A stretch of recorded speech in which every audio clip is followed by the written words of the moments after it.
How do I start? I'm also not sure how technical a lecture to give because I have one of the few technical programs in addressing issues of how to do a human-centric approach to AI and all these things, and I might wish to do that since this is a technical university, but I'm not sure whether to do it. I shall try to start at the beginning with I think the two most basic and important ideas that I find to be essential and yet strangely rare. These are ideas that to me are the most obvious and critical ideas for understanding our times, and yet very frequently people, even people in the field, seem to have not encountered them and also have, perhaps due to my inadequate articulation, have trouble understanding them. The two ideas are, the one is the subjectivity of computation, the theatricality of computation, the idea that when we create programs, they really are kind of dependent on us to become real, that information isn't real without people to treat it as real. It's not a thing. And we talk about AI as if it's a thing. We talk about programs as things, but they're not exactly things like other things. They're not like bridges or even silicon chips. They're, if you dropped an iPhone on an alien planet, it would appear like a lava lamp. It would be this thing that makes patterns and makes heat. But without a culture to interpret a bit, the bit does not exist in the sense of functionality. Now, there's a kind of bit that exists, which is the Shannon style bit. So I don't know how to take, if I talk about Shannon information, do you know what I'm talking about? This is a technical university. If I say something that you don't understand, stop me and I'll explain it, okay? So it's not only technical audience. Oh, so it's a smart audience. Okay, yeah, good. It's broader. All right, cool. Sorry, I'm sorry. Remember, I'm asleep. Okay, I'm totally asleep, so I will be honest, which might get me in trouble. Okay, and I guess what can I do if that happens? All right, so we have, at the dawn of computer science, we had a few formal ideas about what information is.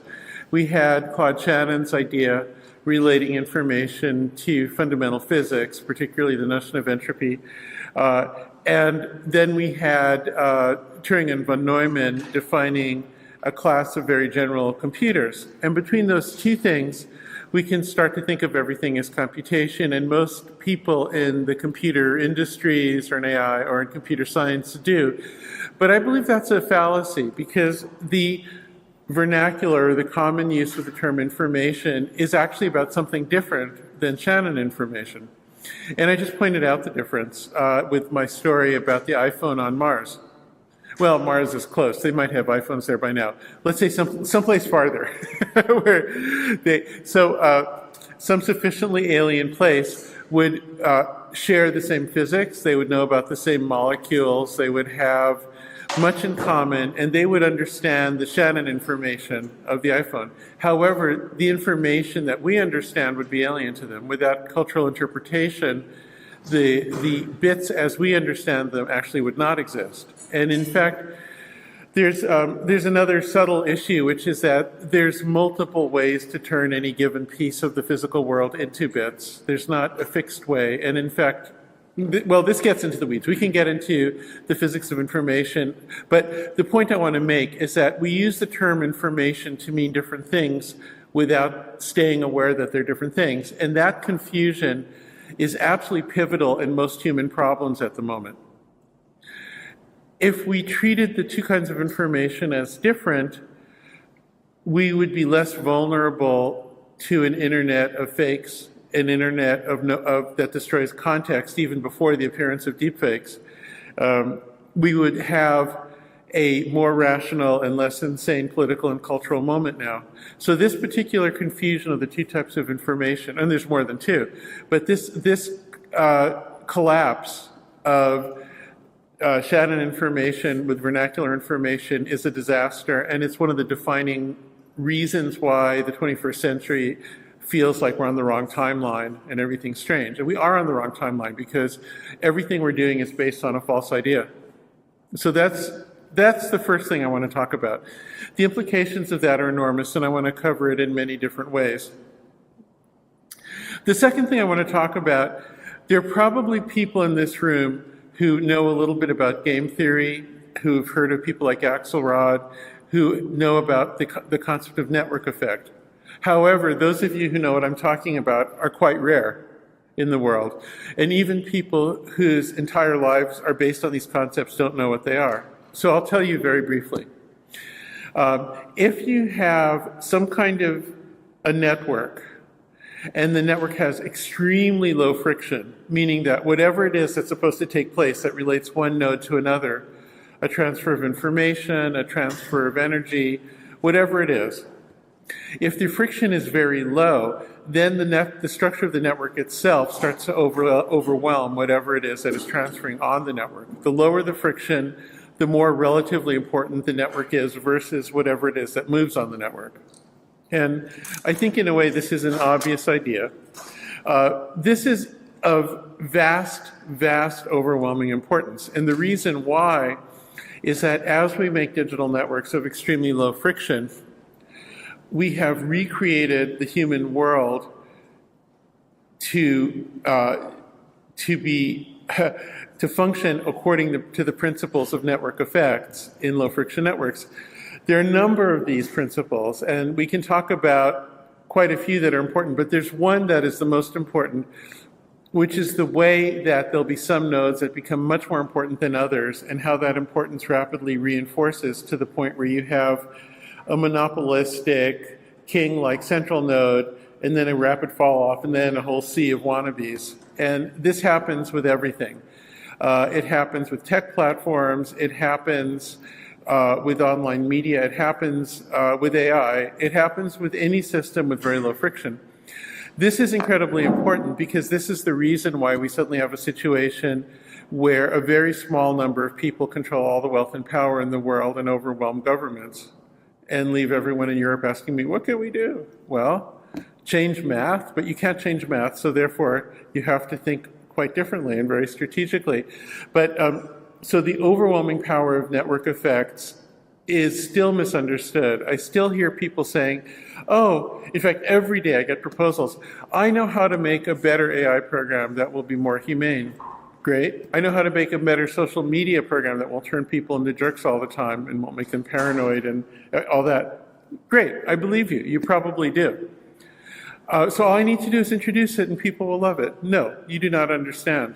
You do not have a chance. That will not happen because the number one job is not to come up with something better. It's to figure out how to fight the network effects. And anyone who doesn't understand that doesn't understand what's going on. That doesn't mean that it's impossible to fight network effects, but it's extraordinarily difficult. It hardly ever happens. It's really rare. China did it with overwhelming force and succeeded. No one else really has on a geopolitical level. And the lengths they went to were just absolutely remarkable. Okay, so I want to talk more. Is there anything going on back there? I don't even know. No. Okay. This is no network. Sometimes, what? This is no network. Excellent. Picked up the one user because we might have on this laptop the sound issue. Oh, I see. Well, now, if people missed all that on Zoom, now they won't understand what I'm talking about. See, this is the problem with exposition. As soon as you do exposition, then you lose half the people because nobody has the patience to follow the whole thing. So you're speaking gibberish. I should really be I'm trying to give an organized talk, even though it's improvised, and that'll just result in it being gibberish for the people who didn't hear it from the beginning. So what is the point? Well, anyway. I want to talk more about these two problems, the differences in the kinds of information, and then the dynamics of low-friction networks. Let us attend to the first one first, and then to the second one. And I wanted to double-check. Is everybody understanding me? Is this all making sense? Are you following the ideas? Is it coherent? Yeah. Okay. Students lie. I've done enough teaching that I know. We're not students. They're not students. Not student. Oh, okay. You all look, you look beautiful. You're young, so I assumed you were irresponsible undergraduates who would lie to me. So I've been conditioned to expect that. Okay, so let us speak about the confusion of types of information first.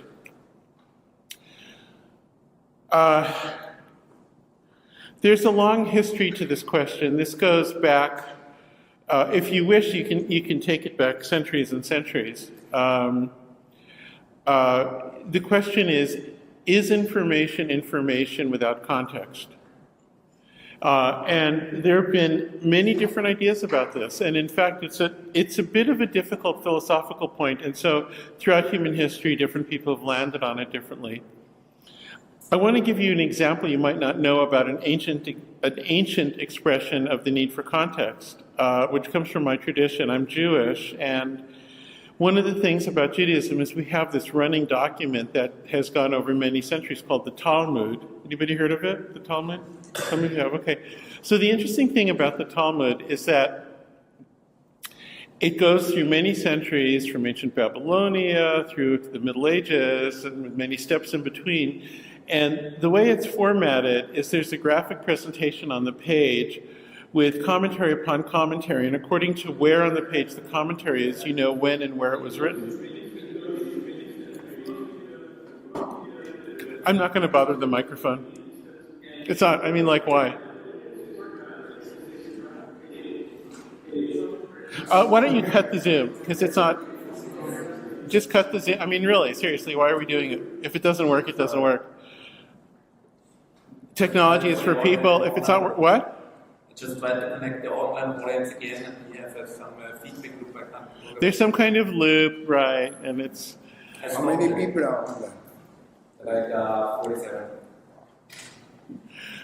A long time ago, I organized a concert where this was when the internet was barely born. It was maybe at the end of the 80s. It wasn't quite working yet. And we sent a musical signal all the way around the world through all the links, which at that time was a pretty long delay line because it was so terrible, and then used that as the rhythm. So that was our delay line for musical performance, and that's an excellent use of the internet. I don't know if I've ever seen a better one. Anyway, in the Talmud, according to where on the page you see something written, you know when and where it came from, and then you can see a very interesting context of how all the people from that time and place shared a certain sensibility, and then you see it across the centuries. So that's very interesting, and if you compare that to the Wikipedia, for instance, the Wikipedia is an anti-contextual document. In the Wikipedia, people become pseudonymous for no particular reason, and everything's mushed together, so there's this fiction that there can be a single voice describing a topic. You might say, well, that's okay for something like math. I don't know if it is, because people need different kinds of presentations to understand math. They're at different levels, they're coming from different places. So the Talmud is sort of the opposite of the Wikipedia, and I think vastly superior. And I think we really made a mistake with the Wikipedia. It was started by friends of mine, and we argued about it at the time.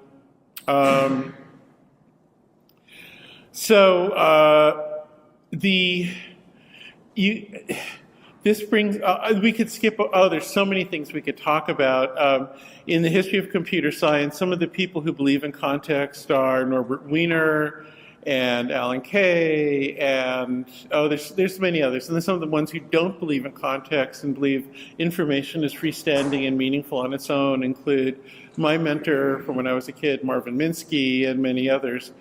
I'm with the pro-context people. But let us skip ahead through a fascinating intellectual history to the current craze for AI. So the trick that allowed modern large language models to work was throwing away even more context, more or less. So there's a famous paper called Attention is All You Need. I'm sure many of you here have read it. And do you all know the paper? Really? What do they teach you? Oh, no, you're not students. I'm sorry, I forgot. I'll lower my expectations. All right. So, the idea of the attention model and the transformer is you just take a ton of data, you tokenize it, and you train on it without any sense of boundaries or origin. You just don't care, you don't care, you don't care. All you're looking for is ordering patterns, which you discover in actually a rather simple way, and then you reuse when the model operates. And so the thing is, the less context you include in your model creation, the more you can create the illusion that there's context even though there isn't. All right? And that's the trick. What I just said is the whole AI craze at the moment. There's really not anything else to it. It's a bit of an exaggeration, but it's kind of true. It's kind of true. So you completely give up on the idea of representation. And then you say, oh, the representation will emerge. It'll emerge. But, emergence is kind of a subjective thing. Who decides what emerges? Very interesting question. So, the issue with treating a lack of context as a context is precisely that it feeds humanity into the second idea that I brought up before. So remember, there were two ideas. The first one was the notion of confusing Shannon information with vernacular information. If I say vernacular, is that too fancy English, or you know what I'm talking about?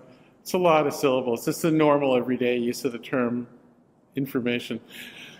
If you believe that they're the same, it feeds you, it shackles you and turns you over to the jail bus of the second problem, which is the bizarre mathematics of low-friction networks that concentrate power and influence to a preposterous degree.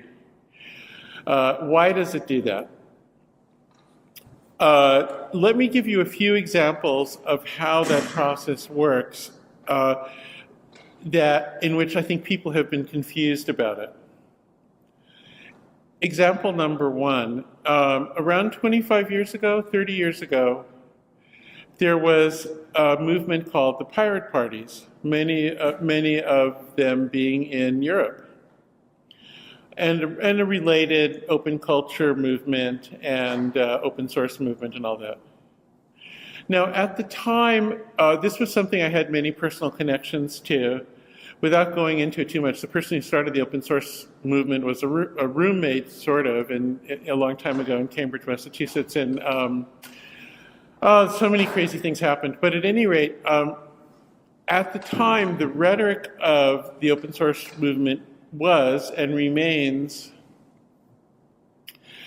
by democratizing access to music, to computer code, to all these things, we will spread wealth, we will spread opportunity, we will create a force of equality. Now, there's a couple of levels on which I think that is true, and it has worked. I think it is true that you can get access to open source software and you can download any music you want. That's all true. However, that period has not coincided with artists and musicians getting richer. Instead, all of the wealth that had gone into individual musicians went into Google, which was the principal funder of the pirate parties at the time, because they understood the game, but the people they were funding did not understand the game. If you say, how do I know? I was around the early Google quite a lot. I sold them their first AI company for what it's worth. So I do know what was going on, and yeah, they knew, and the pirate party people didn't. I tried to explain it, and I failed to make it clear enough, so I will try to make it clear now. Some of these ideas are very hard to explain to someone who hasn't encountered them before, but I think by now enough's happened that some of them might be more intuitive and familiar, and it's even possible everything I'm saying is so old for you that you're wondering, oh my God, why is he doing all that again? I don't know. It's hard for me to gauge where you're at. But anyway, what happens if you have a low friction network and all the music on it is free, for instance, is that gradually, not so gradually, the only entity left that really makes money and really makes decisions is the central node. And so YouTube was financed by musicians. According to the US Census, around the turn of the century, when this was all kind of still just starting up, there were 500,000 musicians in the United States making $100,000 a year in the long term reliably, putting kids through college on music. The current figure is probably 3 orders of magnitude down from that. It might even be 4. It's really hard to say exactly because everybody wants to pretend they're successful and feels they're about to be, but they're often supported by their parents or something. And I don't want to sound cruel or cynical about it, but I also want to speak the truth. So essentially that whole world, which was actually at the time bigger than the auto industry in terms of middle-class employment, was just wiped out. And instead, the money flowed to YouTube. So in terms of democratizing access, in a sense, in terms of democratizing power and economic stability and place in society, absolutely not, just the reverse. But then this other thing happened, which is the way the center makes money is through lost context. Because if there's context, then you have to pay the source of the, you'd have to pay the musicians. So by losing the context, then you're just getting paid for access. Except no, it needs to be free. So the only available business model is having people pay you to persuade other people. You become a persuasion machine. The persuasion machine is algorithmic, and this is, oh God, this also has an amazing story. So do any of you know who B.F. Skinner was? So famous behaviorist, trained pigeons and rats. He had a button that the pigeon would press. It directly became the like button on Facebook, so you have used it. You're also a pigeon. But you might wonder, oh, he's just saying that. That's a rhetorical device. No, it is not. I'm actually talking about history that you should know, but you might not know. The question I will ask you is, who was the very first human individual to design a user interface and a human experience on a digital network ever? Who did it? Nobody knows. So you don't really know B.F. Skinner because B.F. Skinner did it. What happened was before packet switch networks in the early 19... So the packet switch network is the particular engineering method that is used to operate the internet. It's not important. But anyway, there was an earlier idea for digital network that was the first one actually implemented in multiple nodes that people could use, and it was only between universities in the United States and the Midwest, and it was called Plato. I've often wondered what Plato would make of all this, because I think he'd have a hard time deciding whether he was a pro or anti-context person. But Aristotle, I don't worry about, that's context. Plato, he's a bit of a nerd, a little autistic, hard to say. But anyway, B.F. Skinner got the gig to design the experience, and his idea was that he could treat all the people at all these computer terminals like he did pigeons and rats. And his notion was that if you could do behavior modification on people, then you could fix society, you could make a utopia, because then everybody would behave and become harmonious, and it would be great. Now, it has to be said, the place he got the idea was from a humanist who warned about exactly this, because what had happened is almost a decade and a half earlier, one of the very first computer scientists named Norbert Wiener. Do you all know Norbert Wiener? He's named for your city, so you should be aware of him. So he wrote a book called The Human Use of Human Beings, and the theme of it, it's not a well-written book. Unfortunately, I wish it were, because then I think it would have had enormous influence. But the theme of the book was that if you connect people with digital systems, it could be very tempting to modify those people, because you could put the person in a feedback loop along the lines of behaviorists like Pavlov from much earlier. And in a thought experiment he has a thing at the end where he has a thought experiment where everybody has a little radio connected device and is under constant getting little signals that are under a feedback loop with them. And he said, I assure you as a scientist, this is not possible, but were this to happen, I'm sure you can see that humanity would make itself insane and would shortly go extinct. And so, so of course it couldn't happen. Anyway, so to my knowledge, the first expression that involved actual engineering ideas for putting humanity under a universal behavior modification loop with digital algorithms came from Norbert Wiener, but he was saying it negatively as a warning, because this guy was really a humanist. I think an amazing, amazing individual, whose work I really respect, and who turned out to be right about algorithms. And there's so many things. He was really treated, I think, unfairly in his later career. But but B.F. Skinner looks at this thing from Wiener, and then much later say, hey, I could do this. This is great. I want everybody to come under control. So the first thing to ask is, could it be possible that B.F. Skinner is right? Is it possible that if everybody was under digital behaviorist influence, that society could be perfected and we wouldn't have school shootings in the US, and we would all get together and fix global warming, because we certainly have the ability, and all of that? Is that true? Because if it would work, I think it would deserve a fair hearing, right? But even if it might repel us because it feels so undignified, and yet if it would work, our problems are severe enough, maybe it would be worth considering. However, the problem is it doesn't work. And the reason it doesn't work is putting a person under a behaviorist feedback loop to modify them creates side effects. Okay, so this is the problem. Very frequently, a technology might work in one sense, but then it also has other effects that one might not wish. One might like that asbestos is good for preventing fires. One might not like the diseases that one gets from asbestos.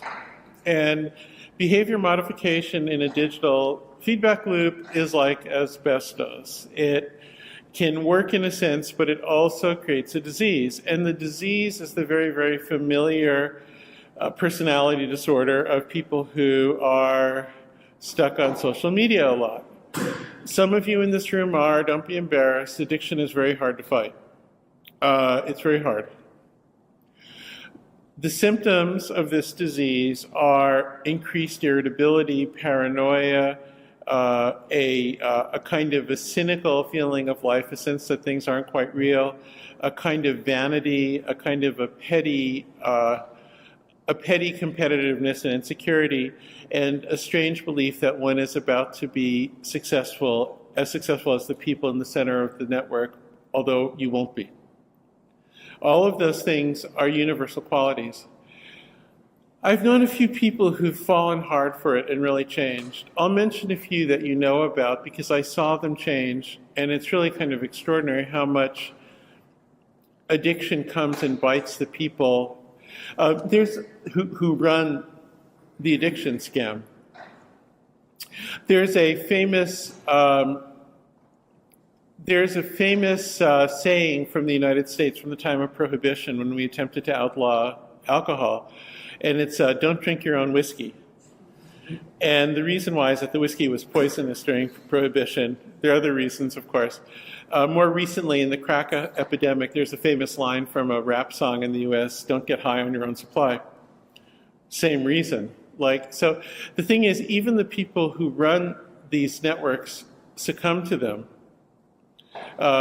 Elon Musk used to be a totally different person, but maybe there are different theories about what's going on. I don't know him well enough to say, but it sure looked like social media. It's just every single day chasing the social media beast, which he caught. He even has his own.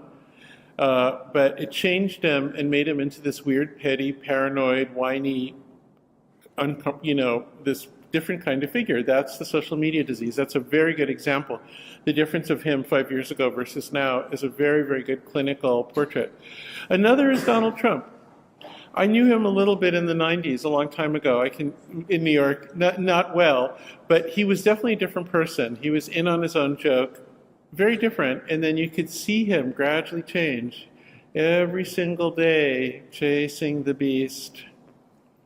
But you don't chase the beast chases you and catches you. So even the people at the center get poisoned by their own supply. So this is the reason why B.F. Skinner was wrong. He couldn't have known, it has to be said, to be fair, because it was too early to have that result. But now we do. We have it over and over, literally billions of times, so we know. Now, I still haven't gotten to AI very much. Everybody wants to talk about AI. I should talk about AI. I will. The reason I don't talk about it much is because I don't actually think it's a thing. I have a piece I wrote for the New Yorker magazine in the States you can read if you want to get a more thorough explanation of that, called There Is No AI. I'd like to explain what I mean by that.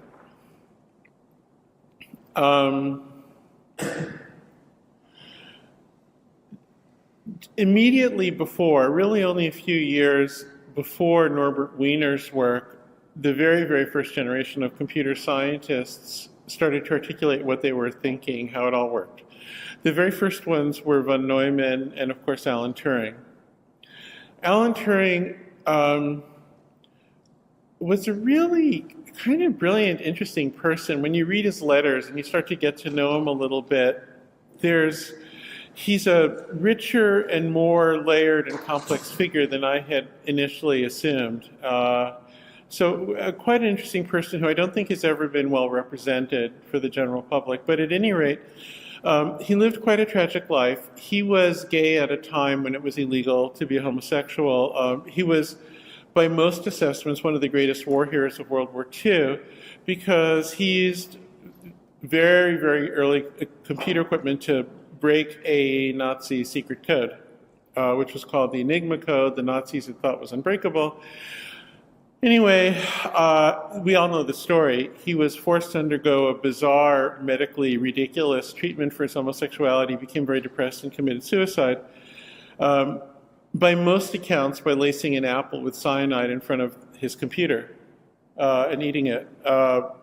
There's a bit of dispute about that story. I don't know. I've talked to people who were there and have different opinions.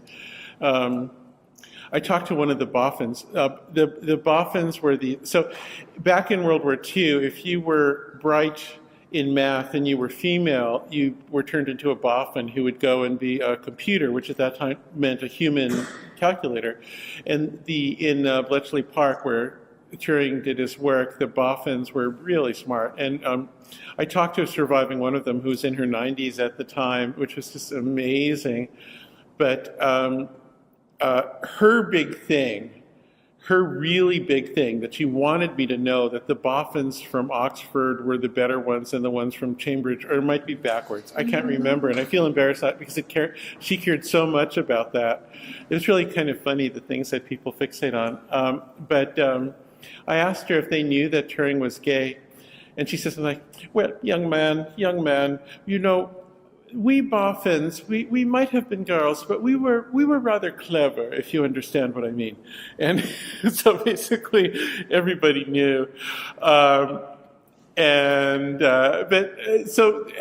Turing wrote this series of notes, never really a complete statement about the thing known as the Turing test. And he dealt with a rather interesting problem that many had considered before, including Ada Lovelace, the first programmer, and many others, which is, if you write a program, the program's operating, should you treat it as a living thing, if it can do some level of something or other?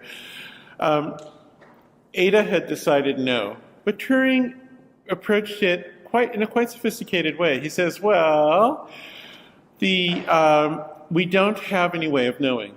We don't have some meter you can stick on somebody and say, does this person have interior experience? Is this person authentic? We don't have any way of knowing that, and we probably don't. And by extension, actually, I think he touched on a very important idea, possibly for the first time, which is similar to the issue with God, that it becomes a matter of faith.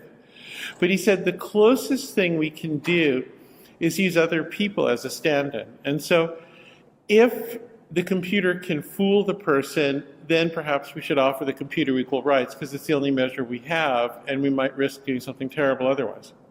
Very interesting idea when you consider, once again, the context. The context in which he said it was that he was being killed for his identity. It's very interesting. The particular thought experiment he proposed had it repurposed an old Victorian dirty game that was played at parties. So you put a man and a woman behind screens, and they could pass little paper answers under the screen to a judge, and the judge was supposed to tell which was the man and which was the woman, and all the questions were dirty and sexually salacious and drunk. And it was all about like underclothes and stuff. And it's a stupid game. I don't know. I hope that people had fun doing it. But whatever. This also is very interesting once you keep in mind the context. Very, very interesting. It's a man and woman trying to fool each other. I would like to tell you my interpretation of the Turing test, because I think Turing got it wrong. And I think the interpretation should actually be as follows. In the Turing test, all you can distinguish is whether a person can tell a computer from a program. It doesn't, by definition, the whole point is that it can't measure anything in any absolute sense about the nature of the program. It's entirely relative. So it's equally possible that the person got stupid instead of the computer getting smarter. It's equally possible that the person dehumanized or in some way became program-like in order for the distinction to not be perceived. But there's furthermore, if you look at the setup, it requires 2 humans and 1 computer, because there's both the judge and the human contestant and then the computer. So speaking roughly, there's a 2/3 chance that a person got stupid instead of a machine getting smart. Now, as a rule of thumb, I think that's approximately right. So what I've observed in many years of looking at social media, and now in a number of years looking at AI and users of AI, is that about 1/3 of the time people are elevated and get something out of it. There's no question that while YouTube robbed musicians, it's also taught a lot of skills. There's no question that the large language models make researching scientific literature so much better that it's transformative and actually a major advance. These things are real, but they only happen 1/3 of the time. 2/3 of the time, it's petty social media, psychological damage and political damage, and AI slop, and 2/3. And I think that's a reasonable, because I think to say it's all horrible is obviously false, but I think 2/3, 1/3 is a reasonable approximation of where we're at. And we see evidence for that in how the world progresses as digital technology is used. So the right question is what to do with that middle third. Can we flip it? That's a reasonable question. That's a little bit more to scale than to say, everything's horrible, what can we do?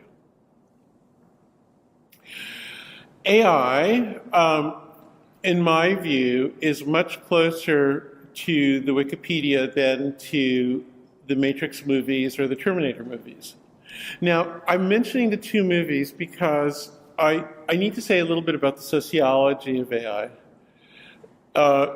The AI world is owned by about 5 people who are the principal owners of the benefits of the network effect that I talked about before. They have names like Elon Musk and Mark Zuckerberg and Larry Ellison. They're only a small number, well, 5 in the US, and there's also some in China. There are only a small number of people. In China, it's Xi is the name that comes to mind. And so surrounding this group of the owners who are, I don't mean this as a pejorative thing, because I don't think it's any important human value to be technically adept. I think people are equally valuable whether they're technically adept or not. But for what it's worth, there's no controller of a digital hub who's technically adept. None of these people actually understand how the models work or know anything. However, surrounding them are a rather small community of AI engineers and scientists who do, and who are enormously influential because the culture of the engineers and scientists has incredible sway on what happens and controls the conversation and sets the terms, and pretty much it's the only policy-making body that has an influence, certainly not governments. These people I know very well. I'm not sure what the total number is. I think in the United States, it's really only a few hundred. It might be as large as 1,000. I think it's similar in China, maybe a little bit smaller in China. I think I'm one of them probably. I think I'm still kind of in the society, although on the edge, I'm kind of a heretic in it. But, you know, I know the people and I still get invited to dinners and whatnot. And, it's a meritocracy. It's based on technical achievement. That world is almost entirely made of extremely young people. The number of people who've had children is certainly less than 10% and probably less than 5%. They're almost all single. They're almost all kind of spectrum-y in character. Like they feel like there's a slight sense of autism among many of the people. And I don't mean that in a pejorative sense either. It's just observational. It's definitely not meant in any pejorative sense. I'm just trying to describe what I see. That community has a very strict code of vocabulary in which whatever you say, it has to be turned into one of a number of arguments that are considered legitimate arguments, and if it isn't in that, then it doesn't exist. In this, it reminds me of many other political and religious and academic communities that understand everything within a small set of ideas that they believe are the skeleton key that unlocks everything in reality. In the case of this small AI community, it's ideas like superintelligence and I don't know, there's all these ideas, and you're supposed to be arguing about those things and how many years away superintelligence is, which might be a lot of them believe it's going to be 2027 and then humanity ends, or maybe it's 2020 or 2030 or 2050. But this idea of what year superintelligence arrives is considered a legitimate argument. If I say, I don't think superintelligence has a definition, I don't think it's meaningful, that's not hearable. It doesn't even become part of the conversation because the conversation has an immune system built in that removes that comment. I've tried to describe to you a little bit why I think it's not a meaningful comment, that I think AI is actually a human activity. It's an amalgam of humans. My charitable and very authentic and sincere understanding of AI is that it's a significant next step in a very long human story of improving how people can coordinate. So we can look back at events like the advent of spoken language and then maybe written language and maybe money is another one. These systems, and government is another, politics is another. These systems that allowed us to coordinate, these things are incredibly significant.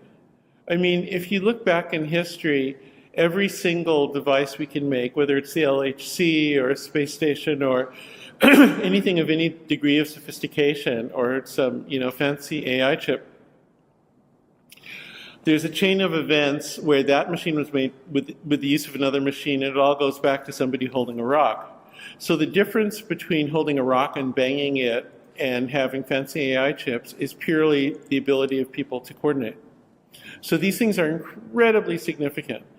And I think mushing everybody's work together in a large language model so that you can search it better and more easily get outputs from it that reflect what everybody has done is amazing. I still think it's made of those people.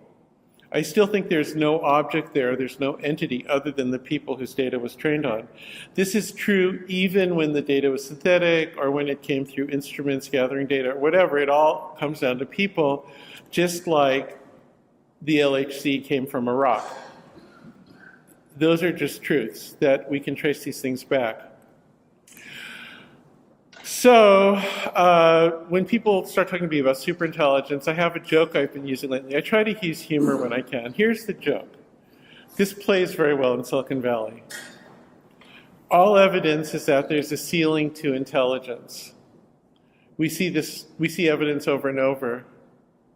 However, there is no floor to stupidity. Now, what's funny about that is it's true. You can immediately tell it's true. And this is another way of saying the same thing about the 2-to-1 ratio of results from the Turing test. That stupidity coexists with intelligence, but it just comes more easily. And that's not me being cynical about other people. I see that within myself too. I think that's just how it works. So, Where are we going with all this? Let me finish one little trajectory and then I'll take questions. Will you remember your question? You're not jet lagged like me, so I feel like I'm going on longer than I intended to, but let me just try to finish a little bit more. I've told you a few ideas, only barely a taste. I want to say a little bit about in practice how these might be realized, which is still, I don't want to pretend to have all the answers. I'm trying to do a little bit of the technical work that might be part of some answers, and I want to describe it just very briefly to give you a more concrete sense of how you might think as a computer scientist if you give any credence to what I've said here. So let us suppose, I want you to imagine that someday you're operating a large language model like a ChatGPT style program, and along the right margin as it operates is a running list of 12 or 20 things. And what these things are is they're lists of the sources of training that, had they not been present, the output would have been extremely different. They're not judging those sources. They're not saying that they're good or bad or true or false. They're clustering them so that they're not repetitive. So they're sort of clusters of sources. Now, what would that do? I want to talk about a few reasons why I think we should do that. And if you know anything about how large language models work, you're immediately thinking to yourself, wow, how is it going to do that? Very interesting challenge. Doable, not trivial. It should have been trivial because we should have done it that way from the start, but we've gone so far down the road of context destruction that now we have to go through hoops to do what we should have done before. Oh, and so many stories I could tell you about this.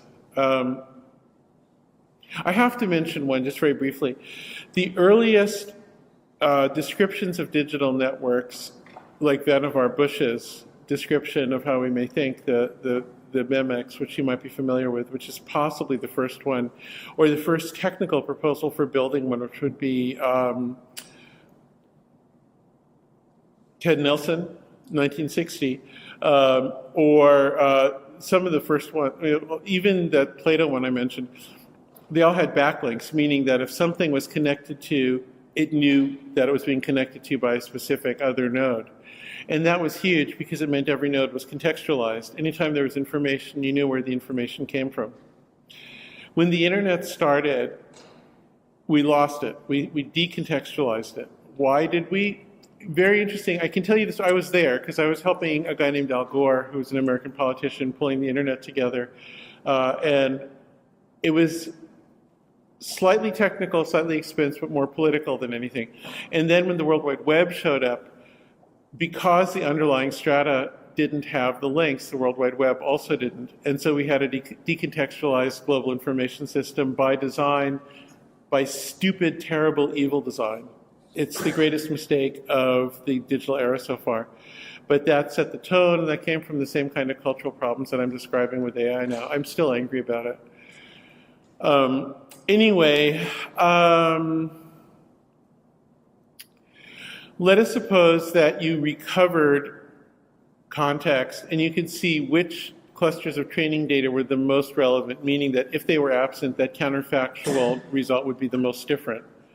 And most different not by any sense of judgment or semantics, probably just Hamming distance or something, just simple. And so,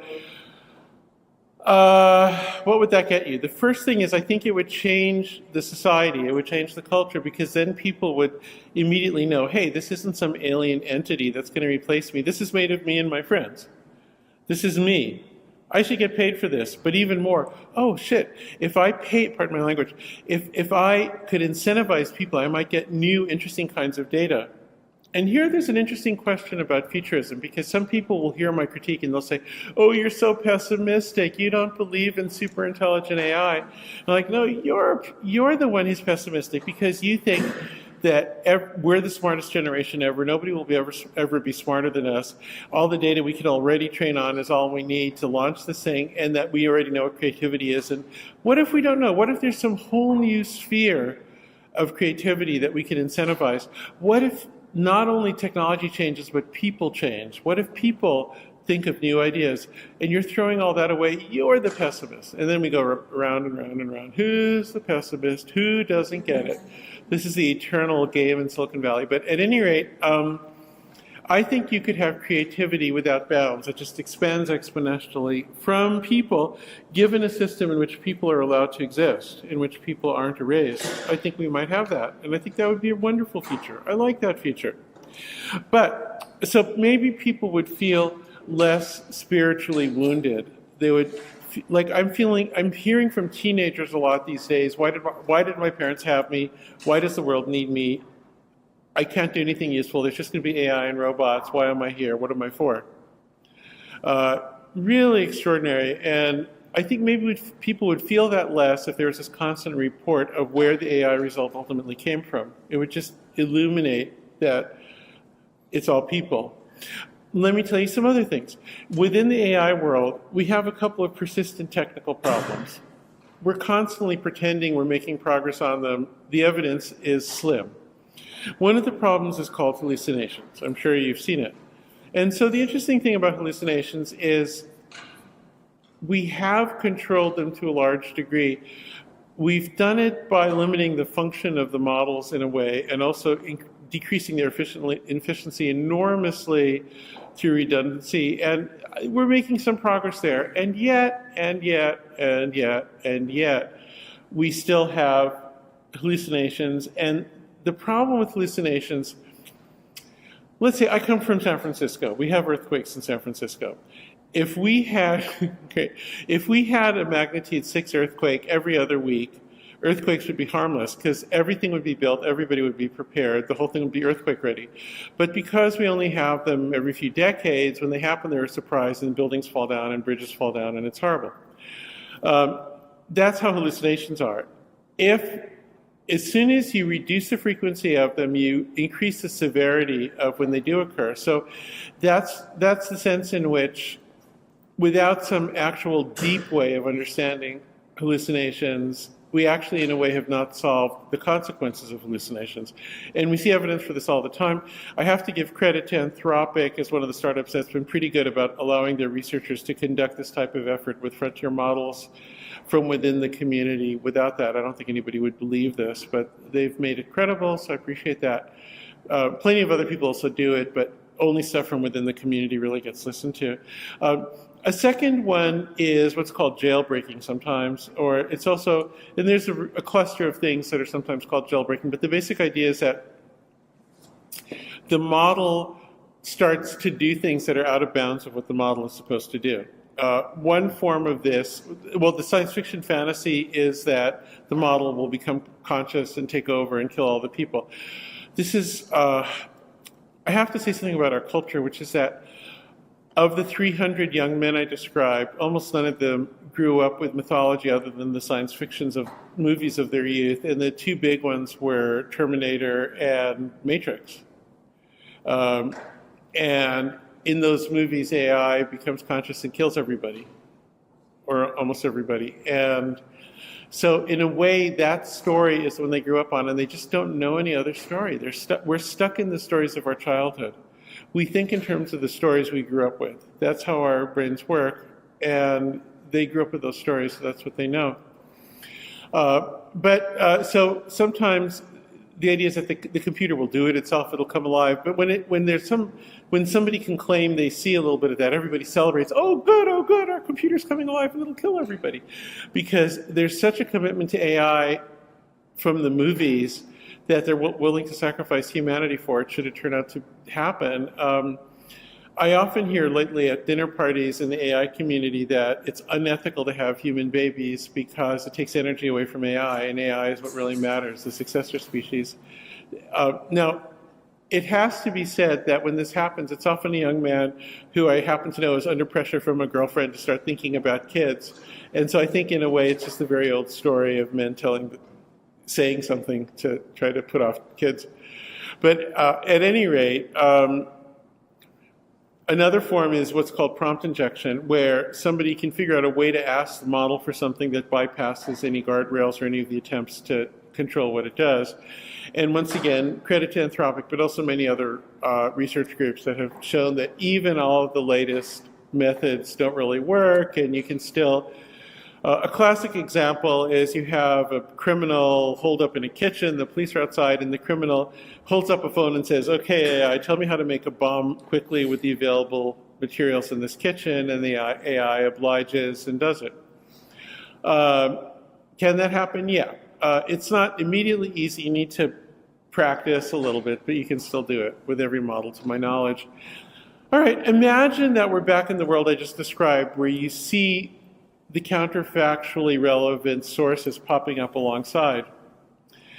Right now, the way we fold AI onto itself to try to make it invulnerable to hallucinations and jailbreaking and some of the other problems reminds me of the way we were doing authentication before multi-factor.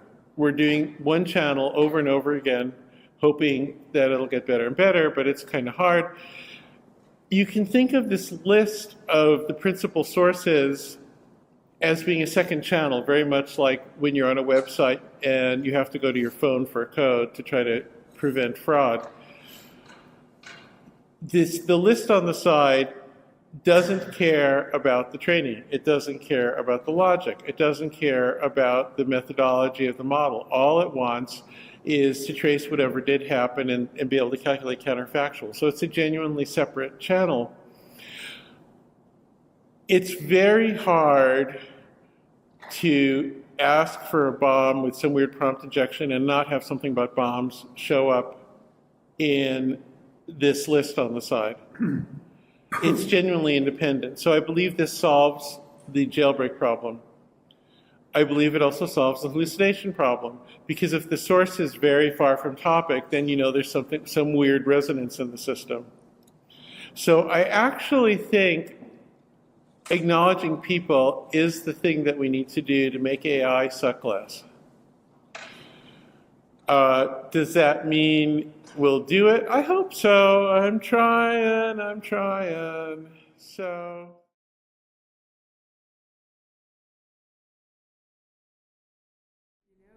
There's the piano for yourself. Oh, because you know, traditionally, just that all of you know, traditionally the speaker can choose a song and explain what he associates with it.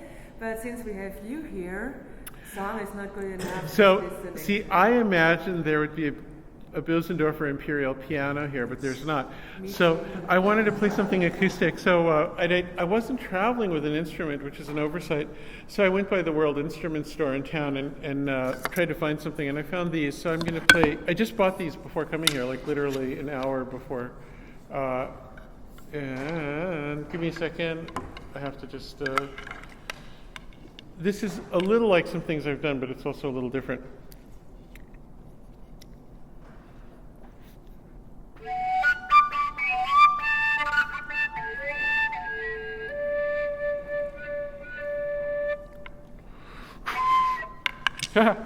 God, this thing's hard to hold. How did I do this before?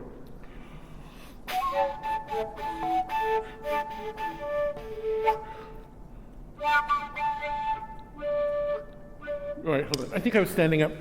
Now this is very unprofessional. I feel so embarrassed. But anyway.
Yeah, it's a lot easier with two of the same size. I've never tried combining sizes before, so that's a new. You're the first to hear that.